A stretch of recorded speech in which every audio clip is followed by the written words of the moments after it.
Assalamualaikum warahmatullahi wabarakatuh. Waalaikumsalam. Bismillahirrahmanirrahim. Alhamdulillahirabbil alamin. Wassalatu wassalamu ala asyrafil anbiya'i wal mursalin sayyidina wa maulana Muhammadin wa ala alihi wa sahbihi ajma'in. Subhanaka la ilma lana illa ma 'allamtana innaka antal alimul hakim. Rabbi shrahli sadri wa yassirli amri wahlul 'uqdatam min lisani yafqahu qawli, amma ba'du.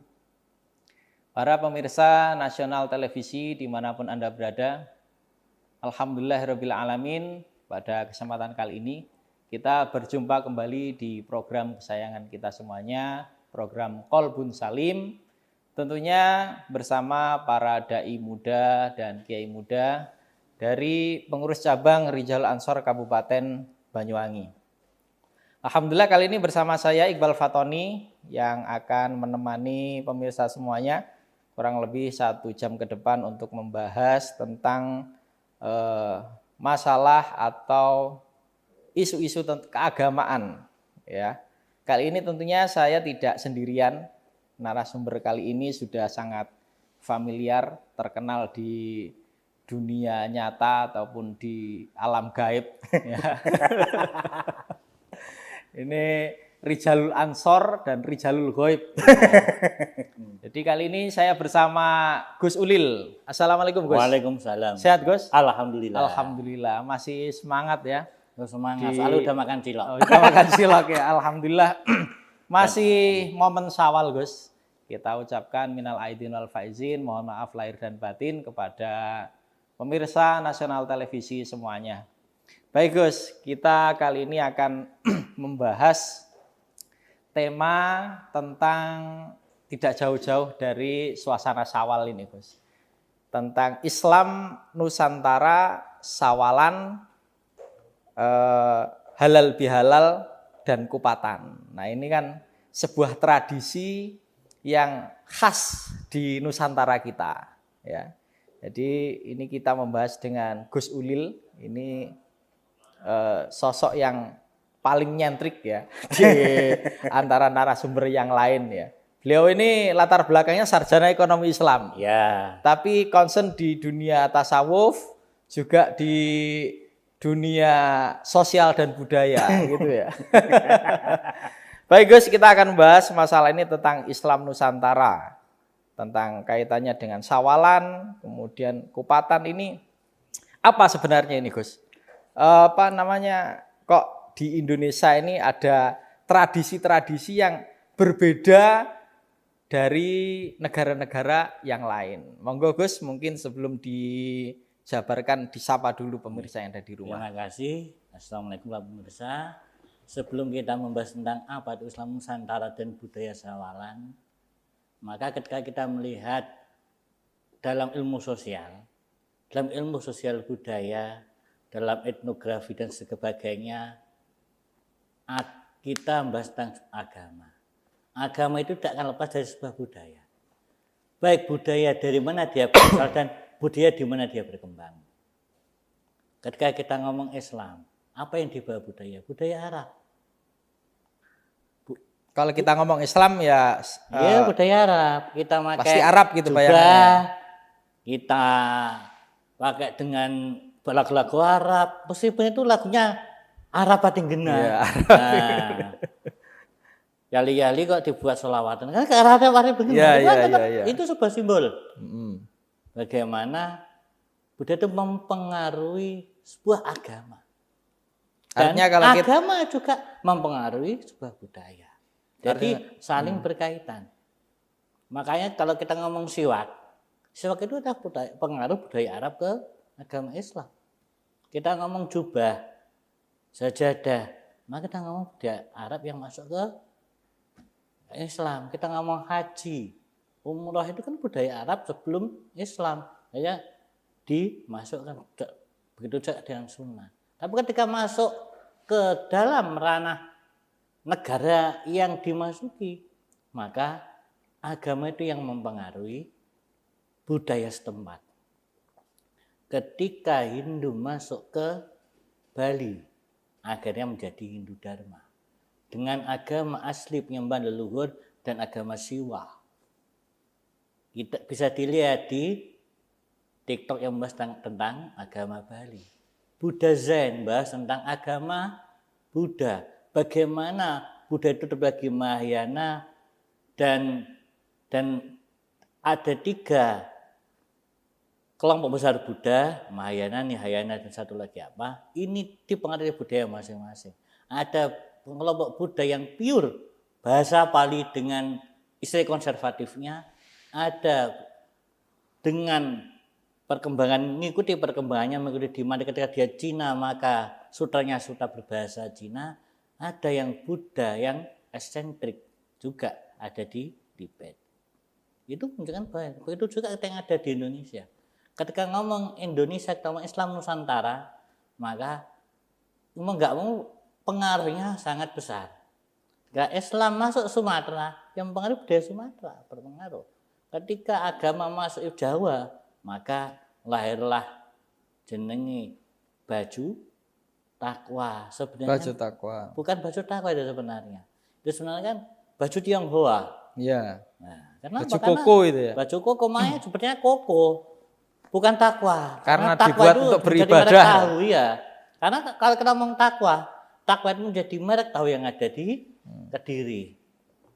Artinya agama ini melebur pada budaya setempat atau cara bagaimana orang itu beragama sesuai dengan budaya yang ada, Gus. Memberi warna. Memberi warna ya. Memberi warna terhadap budaya setempat. Makanya kenapa kok sholat itu sudah disebut sholat dalam Jawa, sembahyang, nyembahyang. Mengapa kok gak disebut muslat, disebut langgar? Ya. Itu kan juga pengaruh dari adanya budaya yang mempengaruhi, yang saling mempengaruhi dan dia mengapa? Karena kita nggak bisa, orang Jawa diharapkan nggak bisa, orang Arab di Jawa kan ya nggak bisa. Mengapa? Karena kita mempunyai karakter budaya masing-masing. Tetapi artinya dalam prakteknya gimana, Gus? Islam Nusantara ini apakah suatu agama yang baru atau bagaimana, Gus? Kan biasanya kita Islam Nusantara ini agama yang baru. Ketika kita beli teh deles atau ketika beli kopi kenangan, anggap aja itu sebuah varian dari yang mereka jual. Ya. Artinya ya bagaimana cara kita orang Indonesia atau Nusantara ini kemudian beragama mengekspresikan punya ciri-ciri khas tertentu begitu, Gus ya. Memahami dengan cara kita. Orang Jawa dengan cara orang Jawa. Bagaimana ada gerebek sawalan, di mana ada gerebek maulid, di mana ketika di semua keraton-keraton ada pembacaan-pembacaan naskah kuno yang di Banyuwangi terkenal dengan itu, dengan Lontar Yusuf yang biasa dibaca oleh teman-teman pemerhati DKB Dewan Kesenian Banyuwangi. Karena ada juga apa? Karena bagaimana budaya itu, benar agama itu bisa diterima dengan baik oleh lingkungan sekitar. Makanya mengapa ketika kita lihat di hadis apa? Para nabi diturunkan dengan bahasa kaumnya. Kita sendiri nggak paham, bagaimana kita memahami? Bagaimana itu munculnya, Gus? Kok bisa ada istilah kita berislam ini Islam Nusantara? Apakah karena tadi budaya-budaya atau adat istiadat itu adalah cara bagaimana orang itu bisa menerima agama Islam, cara orang-orang atau pendahulu-pendahulu agama Islam ini ingin menyebarkan Islam di Indonesia, kemudian membuat satu ciri khas khusus atau bagaimana, Gus? Apakah itu atau gimana? Sebelum saya bahas Islam Nusantara, sama yang tahu sejarah gereja Kristen Jawi. Tahu nggak? Ya, gimana itu, Gus? Ada seorang tokoh pemuka yang dia itu murtad, namanya Kiai Sadra. Dan beliau bagaimana cara memurtadkan orang lain, akhirnya membuat Kristen, membuat gereja seperti masjid. Akhirnya tersebarlah kereta Kristen Jawa di Mojowarno, di mana-mana. Apa? Karena pendekatan budaya. Bagaimana kita tahu gereja Kanjuran yang arsiteknya Jawa banget. Bagaimana kita tahu gereja di Batak ada yang Batak banget, bahkan ada gereja yang bentuknya seperti kuil. Itu membuktikan bahwa apa? Ketika kita ngomong Islam Nusantara, mari Islam Nusantara, bahkan hal ini pun di copy paste oleh para misionaris agama lain. Contohnya tadi gereja Ganjuran, gereja Jawi Wetan. Dan ini Islam Nusantara itu adalah sebuah bentuk identitas dari Islam, dari bagian pemeluknya itu sendiri. Menjadi satu identitas orang yang beragama Islam yang ada di Nusantara. Baik Gus, kita lanjutkan obrolan kita yang menarik ini setelah yang berikut ini.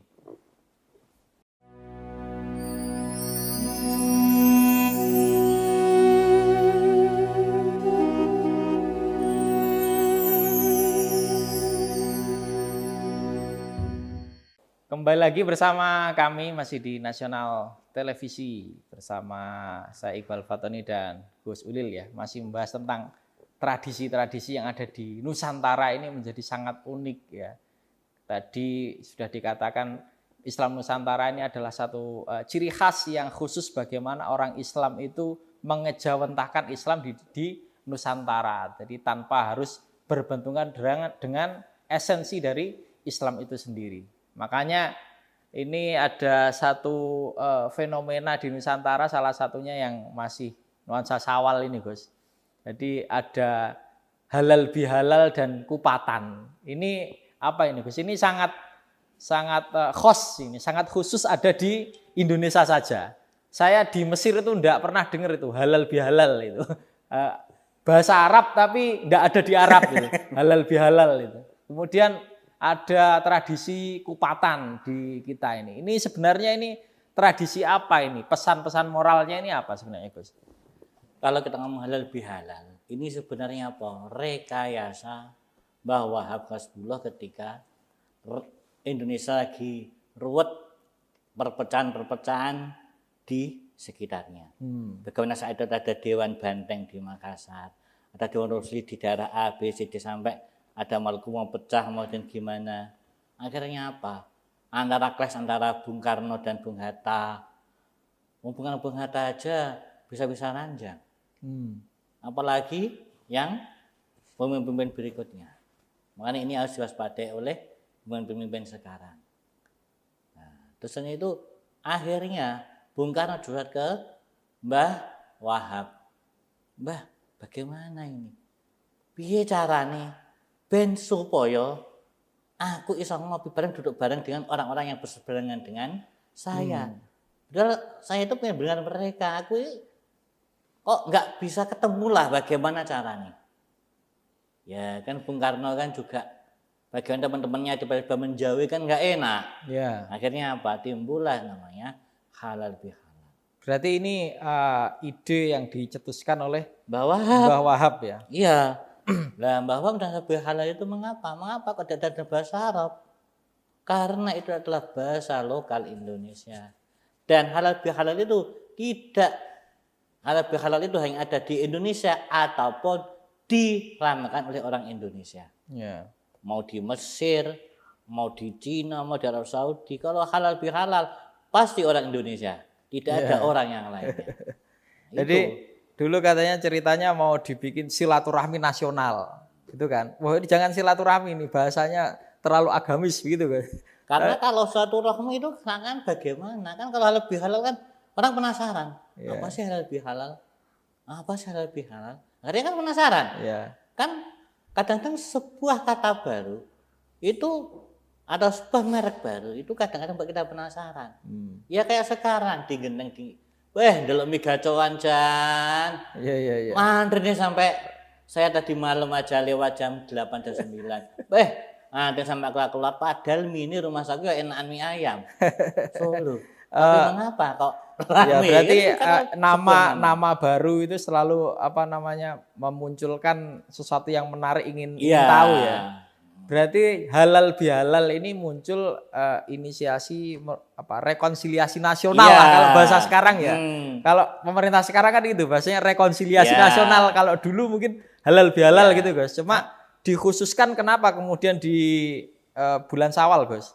Ya soalnya, mengapa di bulan Syawal? Karena bulan Syawal identik dengan melancar dan maaf-maafan. Iya. Jadi Momen sesuatu ya, itu momen ya. akan berarti jika momennya tepat dan timingnya juga tepat. Kayak sekarang kita duduk sekarang. Ya tepat momen kita. Sekalian saya untuk mengucapkan selamat ulang tahun ke-91 Gerakan Pemuda Ansor dan juga Fatayat NU. Oh iya, ini Harlah Ansor Ya. ya. Yang kemarin di Banyumas Ada apel. ada apel. Sayang kita tidak diapelin. Kita yang harus apel Gus sekarang, Gus. Iya.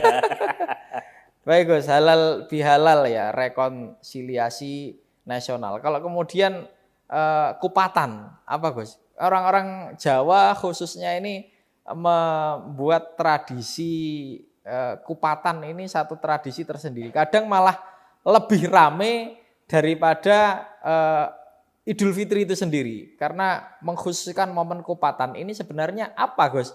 Ada riyoyo kupat gitu. Sampai kemarin Gus Idam buat kupatan akbar. Ya itu. Yang bisa itu. bertobat kemarin. Gimana itu? Kita ngomong kupatan, maka kita kembali ke masa Wali Songo. Ketika Sunan Kalijogo membuat kupat. Kupat itu adalah persegi 4. Ya. Dan isinya beras. Bagaimana kita bisa rekat dan kita bisa makan bersama. Makanya kupatan itu enggak enak kalau makan sendiri kupat itu. Mesti dimakan bareng-bareng. Dan temennya adalah lepet. Ya, lepet. Lepet adalah lepat. Nah, iya. Bahasa Jawa Karena lepat kita itu lepat itu apa artinya itu apa Gus? Lepat Gus. Banyak kesalahannya, makanya kita lepat. Ini anak muda nih nggak tahu ini. Lepat ini bahasa Jawa. Iya. Makanya kupat itu mengapa kok kupatan mengapa dianggap lebih wah daripada hari raya 1, 2, 3, 4, 5, 6. Kenapa? Kupatan ini dianggap sebagai momen penutup dari semua ritual kita ngelancar dari ujung ke ujung. Jadi juga sebuah penutup bagi orang-orang yang puasa sunat Syawal. Makanya ditaruh di belakang. Ya. Ben supaya ngrasane mangan enak. Ya. Masukane opor ayam dan lain sebagainya. Bahkan setiap rumah pun sendiri-sendiri lauknya sesuai dengan lauk masing-masing. Itu kemudian apa? Dan kupatan pasti kita ke masjid, ke musola, lungguh bareng, dalan bareng, donga bareng, dan dimangan bareng, dibagi bareng. Itu adalah sebuah kebersamaan ya. Nah, jadi apa? Kita itu sendiri nggak enak. Kalau bareng-bareng enak. Ya. Gitu. Karena barokah itu ada pada jamaah. Nah, ya. Itu ya. Kita sering bareng-bareng, makanya itu kenapa ada kupat. Itu sebenarnya kan sebuah strategi. Iya, strategi dakwah dari para wali ya. Dan kupat itu hanya ada di Jawa. Kita ke Sumatera nggak ada kupat. Kita kan nggak ada kupatnya. Kupat tradisi dari lontong. Lontong. Jadi ada filosofinya Gus ya. Kenapa itu dibungkus dengan janur harus segi 4 itu ya? Janur ja'anurun, datang sebuah cahaya. Ja'anurun ini dari bahasa Inggris, dari bahasa ya, Arab. Sebenarnya enggak juga. Filosofinya maksudnya di orang Jawa itu kan suka godak-gadek matuk gitu ya. Iya. Janur dibuat ja'anurun. Iya. Kayak bagong, ojo bagong, ojo lacut. Makanya bagong ketika kita lihat di pentas-pentas mesti wong sing sembrono, lacut. Nah, berarti para wali songo itu dulu sangat simbolis. Luar biasa ya. Bagaimana menanamkan nilai-nilai agama itu ditradisikan. Iya, disimbolkan. Supaya tidak terasa bahwa mereka sebenarnya melaksanakan ajaran-ajaran agama terasa ringan ketika itu menjadi sebuah kebiasaan dan tradisi, begitu Gus ya. Makanya ketika setelah hari raya ada kupatan, sebelum puasa dan puasa ada megengan. Nah iya, ini kan sebuah simbolis. Ayo disambut dengan baik, ayo disambut bahwa ini hari kita, hari yang khusus spesial. Iya. Nah, sesuatu yang spesial harus dilakukan secara spesial. Kalau kita lihat zaman dulu kan mengislamkan orang itu kayaknya ya susah. Kalau sekarang yang sudah Islam diajari gampang aja. Mungkin dulu mau ngajari kamu itu mbok senengo ketika mau datang Ramadan buat megengan, tradisi megengan gitu Gus ya. Atau misalnya kalau kita pakai hadis itu kalau puasa 6 hari setelah Ramadan itu seperti puasa setahun ganjarannya. Kalau hanya sekedar itu saja mungkin mereka nggak melakukan Gus ya. Kok mereka toh saat ini kita Iya, masih sulit. iya, Kenapa? iya. Karena sesuatu yang aplikatif lebih diterima daripada sesuatu yang hanya sekedar ucapan. Lisanul maqal harum lisanil, lisanul hal harum lisanul maqal. Tindakan itu lebih dirasakan daripada sekedar ucapan. Iya. Makanya luar biasa. Jadi bagaimana orang-orang dulu terutama Wali Songo itu mengajarkan Islam itu dengan cara membudayakan, mentradisikan ajaran-ajarannya supaya bisa diterima, dengan tanpa beban. Diberlakukan tanpa beban. Baik Gus, kita lanjutkan obrolan kita di sesi selanjutnya setelah yang berikut ini.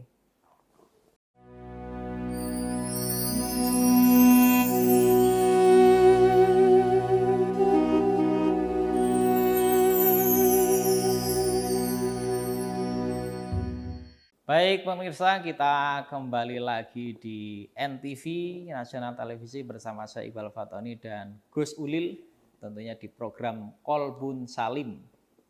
Semoga pemirsa semuanya selalu diberikan kesehatan dan kekuatan, terutama untuk selalu mengikuti program kita ini sambil ngopi dan ngumpul bersama keluarga di rumah. Dan mungkin pemirsa semuanya yang ingin bertanya atau mengikuti kita di program Kolbun Salim ataupun Nasional Televisi itu bisa silahkan mengakses, mungkin yang tidak bisa menonton secara langsung bisa mengakses di YouTube Nasional Televisi atau bisa mengikuti live streamingnya di web Nasional Televisi. Atau juga yang ingin mengajukan pertanyaan bisa lewat Instagram NTV ya, medsosnya itu Instagramnya ntvofficial.id atau TikTok Nasional Televisi. Jadi pemirsa semuanya bisa bertanya nanti terkait tema-tema yang biasanya akan kita syuting, akan di-share oleh kru NTV, nanti bisa bertanya. Baik Gus, ini ada satu pertanyaan ini Gus, datang dari jamaah Instagramnya, ya, dari @retnakurnia. Ini bertanya ini ya, tentang halal bihalal Gus. Pertanyaannya, apakah halal bihalal merupakan praktik keislaman yang substansial atau sekedar formalitas sosial pasca lebaran? Ini Gus, gimana Gus? Hanya sekedar ya seremonial atau masih ada substansinya untuk diteruskan? Kalau kita lihat zaman sekarang, halal bihalal itu suak. Makanya saya itu dari dulu sering ngomong bagaimana hebatnya para leluhur kita dibanding kita sekarang. Ya. Mengapa? Halal bihalal terjadi karena konflik dan akhirnya menyelesaikan sebuah konflik. Jadi ketika halal bihalal itu apakah substansial, apakah penting atau hanya formalitas, itu tergantung siapa yang menggunakannya. Siapa yang menggunakan, melaksanakannya. Ketika dia menjadi pejabat, dia ingin supaya terkenal atau artis, bisa halal bihalal sebagai sebuah formalitas agar dia naik follower, naik FYP. Ya. Tetapi bagi seorang santri atau keluarga yang pengen kenal sama keluarganya, maka batas substansi. Ben kenal dulure, kok khawatir apa? Ujuk-ujuk nikahi tibakno ternyata dulure dhewe. Ujuk-ujuk gasaan ternyata apa? Sepupune kan banyak sekarang. Iya betul Gus. Ini orang-orang enggak kepaten obor gitu. Iya, makanya bagaimana hebatnya bahwa dulu merancang halal bihalal, makanya substansi ataupun hanya formalitas itu tergantung siapa usernya. Siapa yang melaksanakannya. Iya. Tapi harusnya ya harus dikembalikan ke substansialnya Gus ya. Tapi halal bihalal selama ini memang lebih orang ke arah substansialnya, ke arah memang kepada loh. Kalau kita nggak halal bihalal loh, kita kapan ketemu saudara kita yang mulai dari zaman Mbah Buyut sampai sekarang? Berapa kita lihat ayo, kita ngelencer, mau berapa hari kita keliling ke saudara-saudara. Karena untuk meningkatkan akhirnya apa? Ada cara halal bihalal dikhususkan. Kita itu mulai hari ketiga, 4, 5, 6, 8 sampai bingung sampai Iya. Ada keluarga mbah ini. Kita sendiri kadang bingung. Apa aku? Siapa aku? Kita bingung. Iya. Kenapa? Karena kita sendiri nggak tahu gitu loh. Kadang kita tahu aja semales gitu loh. Iya. Makanya kalau sering ketemu akhirnya kan ada nyambung. Berarti meskipun bagaimanapun halal bihalal ini harus tetap ditradisikan Gus ya. Harus ada ya. Minimal setahun sekali untuk bagaimana kita itu mempererat persaudaraan, atau ketika itu di lingkungan pejabat menjadi momen kepada para staf dan bawahannya untuk saling halal bihalal tadi Gus. Sayangnya gini. Secara formalitas itu lebih mending sebagai formalitas hanya di bulan Syawal. Itu aja yang kelemahan kita.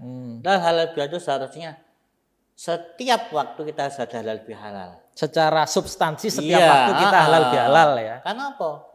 Kita harus ketemu banyak orang gitu loh. Kita mungkin ada salahnya, kita apa adanya gitu kan. Makanya kita salah satu caranya itu halal bihalal. Karena kita halal bihalal ke teman-teman yang jarang ketemu kan gitu tuh. Nah, substansinya makanya halal bihalal itu substansi banget. Kita ngomong halal bihalal, makanya halal bihalal itu kita harus lihat sejarahnya. Makanya sesuatu itu tidak akan kita tahu bahkan satu kita tidak tahu sejarahnya. Kalau di zaman Rasulullah itu kira-kira ada enggak Gus halal bihalal, atau mungkin dalam bentuk lain, atau mungkin ada semacam anjuran dari Rasul sebenarnya dalam konteks silaturahmi halal bihalal ini ada enggak Gus kira-kira Gus? Kalau kita tidak sama Rasulullah, bagaimana Rasulullah halal bihalal? Bendino ketemu, bendino kumpul, silaturahmi ya bendino. Jadi sama Rasulullah belum urgen halal bihalalnya apa? Sahabatnya sak lingkungan toh. Ya. Jadi kan belum sampai menyebar. Jadi belum begitu urgen kayak sekarang. Lah sekarang kita nggak mesti di medsos. Kita kadang ngerasani wong lewat akun-akun yang akun fake. Lah apa gak ruwet? Makanya kan budal bila kayak gini. Kenapa? Karena kita itu sering menyerang orang lain dengan cara yang tidak benar. Tapi kadang sekarang ini anak-anak muda ini kalau berangkat halal bihalal atau reuni keluarga lah atau semacamnya itu kadang agak sungkan, agak aras-arasen ya kalau bahasa Jawa Gus. Ya. Karena ketika kita masuk ke sana itu bukan lagi acara saling temu kangen ataupun saling ingin memperkenalkan diri supaya berhubungan baik. Tapi kadang-kadang ketika kumpul itu malah ada sesuatu yang tidak baik. Ada yang julid misalnya, ada yang pamer pencapaiannya. Itu terjadi, teman saya kemarin itu begitu. Jadi ada saudara jauh, tidak pernah ketemu. Pas ketemu karena acara halal bihalal itu malah jadi bengkerangan sampai sekarang. Itu gimana ini Gus menyikapinya ini? Sebenarnya kalau kita seperti mana halal bihalal sekarang itu membosankan. Mengapa? Wong kita lo pengen ketemu, kok dadak dikei mau itu hasanah. Wong kita lo pengen nyangkruk ketemu karo dulur karo konco, cangkruan ngobrol. Ya kayak kita reunian atau kalau kan ketemu ya wes. Dan ya apa dadak dikei kebanyakan acara. Ada tahlil pembuahnya, ada mau itu hasanah. Akhirnya kita pilih apa? Ketemu dulur yang sana. Wong acara yang formalitas. Makanya saya itu, ya juga punya halal bihalal teman sekelas. Apa yang saya lakukan? Kumpul tahlilan sedikit ini tahlilan ke guru kita. Ya wes itu makan bareng cangkruk bareng wes. Apa ada kerekatan? Selama ini kita lihat halal bihalal cenderung formal. Bagaimana kita mengenal? Kita sendiri ada dibatasi oleh waktu dan ruang. Tapi kadang-kadang gara-gara obrolannya itu loh Gus, yang bikin nggak enak hati. Kadang pamer pencapaian, tanya ternyata satunya ini ada gap sana sini. Berarti yang harus dijaga sebenarnya apa Gus? Ya sebenarnya bagaimana kita mau komunikasikan. Karena jenis wong belum kenal, kita belum tahu. Udah saudara saya belum tahu. Ya mesti gap toh. Wong saya sendiri saya tidur hati. Salah satu saudara saya, ketika halal bihalal di mbah yang ke bapaknya, dia itu nyaman. Mengapa? tidak ada merasa terasingkan. Tapi ketika halal bihalal ikut ibunya, dia itu merasa terasingkan. Ada dari keluarga pejabat, ada keluarganya birokrat, ada orang pun akhirnya dia itu merasa terkucilkan.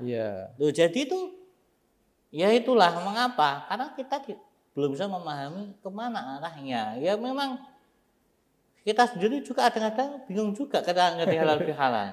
Nyaman nggak nyaman, mau nyaman juga kita nggak kenal, mau datang ya kakean pidato. Bahkan sekarang saya itu kadang-kadang halal bihalal itu datang belakangan. Mengapa?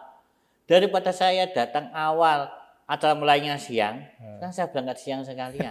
Tak tahu di sana minimal udah tahlil atau mau itu tinggal makan. Daripada kita dengerin, nggak ketemu substansinya. Baik Gus, berarti ya intinya walaupun tadi yang ditanyakan apakah masih substansial atau formalitas belaka, ya apapun itu walaupun formalitas kita harus tetap menjaga nilai-nilai substansinya, bahwasanya ya acara halal bihalal ini harus tetap ada sebagai forum silaturahmi ya Gus ya. Dan kita ketika berkumpul dengan keluarga atau orang-orang yang di halal bihalal atau reuni harus betul-betul menjaga perasaan orang lain, apalagi yang jarang ketemu begitu ya, langsung tersinggung nanti langsung ngotak gitu kira-kira Gus. Baik Gus. Kapan nikah? Kita akan kembali setelah yang berikut ini.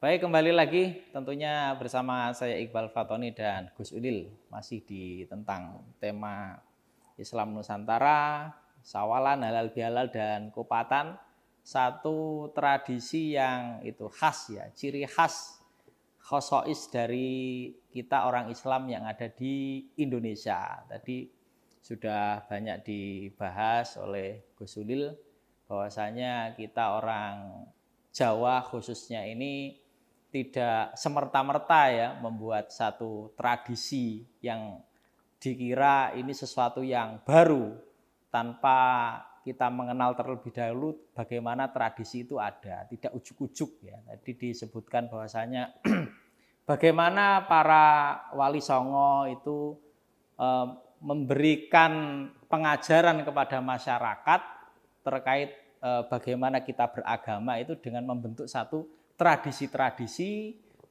yang diteluskan oleh termasuk halal bihalal oleh Mbah Wahab Hasbullah dan juga Kiai Wahid Hasyim, itu menjadi satu tradisi yang terus dilestarikan sampai sekarang karena esensinya sangat bagus. Bagaimana tadi disebutkan ketika mungkin kita berbeda pandangan politik ataupun berbeda pandangan yang lain, tapi di momen-momen halal bihalal itu kita bisa melebur menjadi satu. Syaratnya tadi Gus ya, tidak julid ya.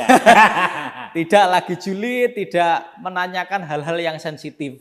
Ya, belum punya anak ditanyai kapan punya anak, ya kan? Kapan nikah? Nah, kapan punya istri dua? Kapan nikah kalau misalnya dia memang fresh graduate misalnya atau udah punya pacar. Ya ini 40 tahun belum nikah, tanyanya di hadapan 100 orang. Ya kira-kira ini bikin senang atau sakit hati ya? Ini harus diperhatikan. Kita kapan nikah lagi? Ini nanti dibahas di sesi setelah kita, Gus. Lah iya. Kapan nikah yang kedua? Jadi tetap stay tune ya pemirsa, karena nanti akan ada pembahasan mungkin di hari berikutnya ini yang sedang hype yaitu terwalit-walit. Terwalit akan dibahas oleh seorang pakar dari Sayyidil Walid. Dan juga gimana Dewi? Mau Dewi? Iya. Baik Gus, kita lanjutkan ini ada satu pertanyaan Gus dari jamaah TikTokiyah Gus ya. Tadi Instagram ya. Ini ada dari @amanuwahyu2770 ya. Ini 2770 ini. Ini nomor apa ini?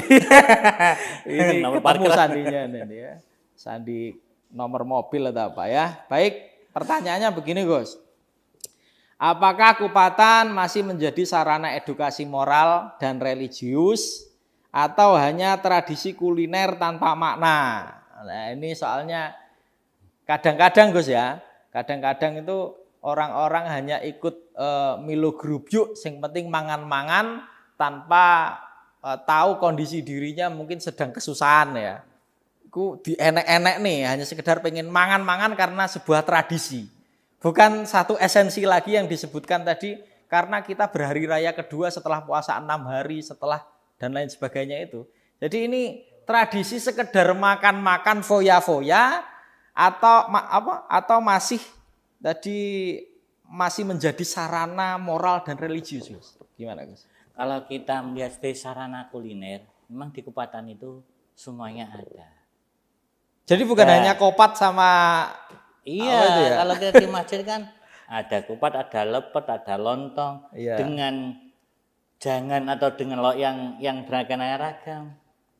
Kalau kita ngomong kuliner, cuma sesuai kuliner. Tetapi memang di beberapa daerah Kupatannya sudah formalitas. Tapi nggak apa-apa, formalitas yang bisa merangkul semua orang. Loh, di Kupatan sendiri nggak ada kewajiban ketika dia harus datang ke masjid bawa kupat, nggak ada. Bahkan di kadang-kadang nggak bawa apa-apa pulang, bawa jangan kupatnya banyak. Nah, kita tahu kita ada masjid kita, wilayah kita. Datang orang tok, apalagi santri, datang orang tok pulang bawa kupat, bawa jangan. Apa jadi masalah? Enggak. Ya. Wong nyata berbagi kok. Kan juga meskipun dia tidak bawa apa-apa, kan dia mau butuh, ngapa nggak kita bagi? Makanya Kupatan identik dengan berbagi. Orang nggak bawa tetap dibawain, bawa wadah ya dijadikan wadah. Jadi tetap ada esensinya ketika mau Kupatan, ada tahlilan. Jadi tetap membawa sebuah kebersamaan. Intinya Kupatan apa? Kita kebersamaan. Nggak ada toh kita kewajiban sama harus datang, ya enggak. Yang pengen datang ya monggo datang, yang enggak juga enggak wajib. Buktinya apa? Kupatan enggak pernah full masjid, mesti hanya bisa dihitung dengan jari. Mengapa? Karena tidak semua orang saat itu bisa. Ada yang mau kerja ya wis enggak apa-apa. Oh, enggak bisa, ya enggak wajib. Ya. Kita lo enggak pernah semua masyarakat desa Indonesia ini wajib datang Kupatan. Enggak ada tuh pengumuman. Ya. Berarti kan itu sebuah kesadaran. Iya, kesadaran dari masyarakat itu sendiri, Gus ya, untuk bagaimana kita bisa berkumpul bersama-sama, berbagi begitu, Gus ya. Ya mau ketika sama jadi seorang perantau datang ke masjid Kupatan ya enggak masalah, enggak bawa apa-apa. Loh kan ya tetap kebersamaan kan, bisa makan lumayan makan gratis. Soalnya kadang kalau datang enggak bawa apa-apa dirasani nih, Gus. Akhirnya besok enggak mau lagi nih. Kan dia perantau. Nah kita harus tahu ya. Justru kalau perantau itu malah diharapkan, Gus. Bawa sesuatu. Tradisi kita kadang lucu, Gus. Kalau seseorang datang dari yang jauh gitu kan, itu ya yang diharapkan itu pasti bawa sesuatu yang banyak, Gus. Padahal belum tentu dia itu bisa bawa sesuatu yang banyak.